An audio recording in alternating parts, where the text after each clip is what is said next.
Hi, and welcome to Mole Reaper Traps. My name's Tony. I'm going to go over the home defense kit, all of the components of it. This is meant to be just a quick overview of what you've just purchased. You've probably scanned the QR code on your packaging. So first off, thanks for the business. We appreciate the support. So let's get into it. Again, I've actually got another video where I go a little bit more in depth, but this is meant to just be a quick video just to kind of show you what you got and get you started before you start watching some of the tutorial videos. It'll help make everything seem a little bit, it'll help everything kind of come together, and you'll understand better just having this basic knowledge going into those tutorial videos. So first off, you're going to get 5 stakes. These are high visibility plastic, very tough. These mark the trap locations to just let us know where we place the traps, and also helps keep people from stepping on the traps or mowers from running over the traps. So one other quick tip, I actually use the stakes, which you'll see in the video, to carry my traps. I simply just clip the traps onto the stake, and then I can just grab a handful of stakes with the traps on them and set a yard. So that's just a little tip. So you'll get 5 of the high visibility stakes. You'll actually get 5 traps. These are Mole Reaper traps. You will also get a Hori knife. Professional mole trappers prefer the Hori knife because it's a smaller profile. It doesn't have as much curve as like a garden trowel. So this allows for precision excavation, which is very important when we go to set the traps. Opening the tunnel up and prepping the tunnel is just as important as getting the trap in the tunnel properly and setting it properly. So this tool right here allows us to open up those tunnels very precisely and carefully. So also it has an orange handle, so if you do leave it laying behind, you can find it pretty easily.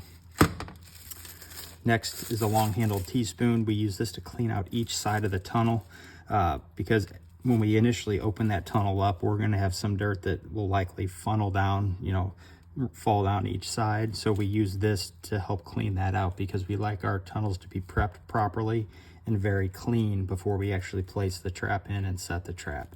One tip with these is you can take them and put a little bit of a bend right here, and what that does is that helps you get it up in the tunnel a little bit better, and then you can pull down and drag that dirt out and then remove the dirt, which you'll see in all the tutorial videos. So that's basically just a long-handled teaspoon. Next, we have these pan stops here. What these do is, as you can see on this stock trap here, the trigger pan just kind of floats along this pin right here. What these do is that helps keep that trigger pan perfectly centered all the time. So it's one less thing that you have to worry about when you're when you have the trap down in the run and setting it. So these pan stops simply just snap onto this frame pin right here. So what we do is we'll just get the trigger pan perfectly centered. It doesn't have to be perfect, but you want it close. And then we'll take one and we simply just snap it on right there, and then we'll put another one on the other side. These are a game changer. If you do a lot of mole trapping, it takes a little bit of time to put them on, but they definitely will speed up your sets, make you far more efficient. So you'll get plenty of pan stops to do your traps. If you're a professional using your traps day in and day out, or you're rough with your traps, might not be a bad idea to either get some more pan stops or, in place 2 on each side. But I'd start off with 1 on each side, and if you need to add more, go ahead and add more. So you get the 5 traps, the 5 Mole Reapers, and then finally we'll talk about the setting tool. The setting tool is a very important part of this kit. What the setting tool allows us to do is it basically allows us to set the trap properly. So we don't need the setting tools because, the springs are super heavy duty. We can set this by hand all day long, no problem. But as you'll see in my videos, what we do is we actually open the tunnel up, prep the tunnel, and then we put the trap down in the tunnel and then push it down an additional 1/2 inch maybe even up to 3/4 of an inch. And what that does is that sinks these legs down into the dirt, and we physically can't open the trap while it's down sunk in the dirt by hand. So that's why we have the setting tools. And to simply use them, you just come under the handles on top of the spring. The dog always has to be in the middle of the setting tool here.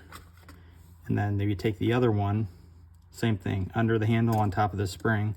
And then what this does is it provides us the leverage needed to open the jaws like that, and that clears the soil. It basically cuts the soil, and it also beds the trap. So you can see by the profile of these legs here how they kind of go out at an angle, and what that does is that helps bed that trap rock solid, which is exactly what we want. So again, the setters are extremely important, not because we're not strong enough to set the trap by hand, but because the trap will be sunk down into the tunnel, the floor of the tunnel, an additional 1/2 to 3/4 of an inch, and we need that added leverage to open those jaws and power through those through that soil. So I can't stress it enough. These are very important to set the trap properly. If you're not using these, you're probably not setting the trap properly. There's going to be some cases where you might be in really sandy, loose soil, and if you got really strong hands, you could probably do it, but it's so much easier to use the setters. I use the setters all the time. So again, here's what you're going to get: the 5 stakes, the Hori knife, the clean out tool, your pan stops, the 5 mole reapers, and the setting tool. So if you got any questions, feel free to reach out to me on the website. Shoot me an email. If you're having issues, if you're having misses, or just have general questions, what I want you to do is, if you can send a video, say if you're getting misses, if you're getting moles that are digging under or around, go ahead and set up your camera, take a short video of a set, and email me that. That will allow me to kind of see what's going on, and I can help you maybe get lined out, because you may think you're doing everything right, but you might be missing a small detail, and we'll be able to get you lined out. So thanks again for your purchase, and again, if you have any questions, don't hesitate to reach out to me. Thank you.